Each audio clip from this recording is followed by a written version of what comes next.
Here's a special report. Height of the mountain, but we are still headed up the mountain. Number of people tested last night was a near record amount. We tested over 18,000 people. We're testing more people than any state in the country, and I'm very proud of that. More per capita than China and South Korea. Total number of people tested, 200,000. Population of 19 million. It's not going to give you a random sample, but it's been helping us track down the positive cases. Number of positive cases, 9,298. Total cases, 75,000 cases. You see the predominance in New York City, then Westchester, then Nassau, then Suffolk, then Rockland. So you can see it's that area of density, and it spreads out from that area of density. The march of coronavirus across the state of New York continues. We're down to just 2 counties that don't have a case. The overall numbers, 75,000 have tested positive, 10,000 people in our hospitals, 2,700 ICU patients. Good news, 4,900, almost 5,000 people discharged. That's up 771. So people come in, they get treated, they go home. Excuse me. New York is at 75,000 cases. Next state is 16,000. California is at 7,000. So you can see New York is a magnitude of difference more than any other state. 1,550 deaths. That's up from 1,218 yesterday.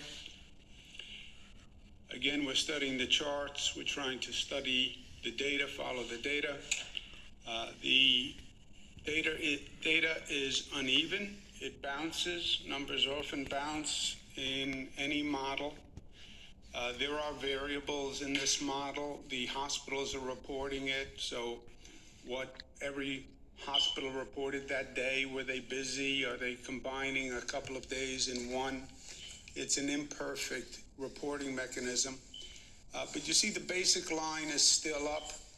What the statisticians will tell you is you basically draw the straight line that the columns indicate. And you see that we're still going up, which is what we see on the overall trajectory, that we're still going up. Number of intubations was down, not much, but it was down, and that's a good sign. You also see the number of discharges going up, and that's consistent.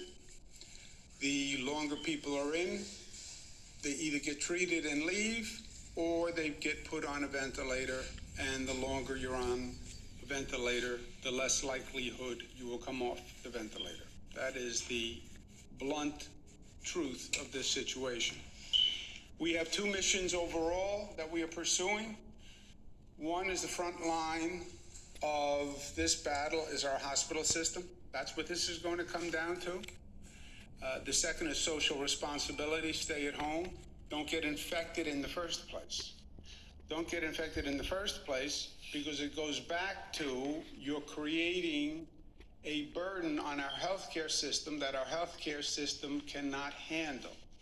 We're talking about exceeding the capacity of our hospital system by some estimates 2 times. So what does this come down to, besides all the other issues? It comes down to not overwhelming the hospital system because those people who need acute care may not be able to get the acute care. So it's all about the hospital system. That is the front line. What we're doing is we are following the mathematical projections of the experts. We're speaking to all the healthcare professionals, all the healthcare providers, World Health Organization, National Institute of Health, Dr. Fauci, CDC, FDA, the whole alphabet soup of healthcare experts. And the mathematicians who then have different models. And we talk to about 5 different models, and we compare the models, and we try to find the median through the models. That's how we plan everything. Follow the data, follow the science. People ask me, what do you think? What do you think? I don't think about this. What do I know? I'm not an expert. I'm not opining. I talk to experts and I follow people who know. But for the hospitals, procure equipment, identify the beds, support the staff. That's what it's been all about. Of those priorities, number one is support the staff. They are the front line and they need relief.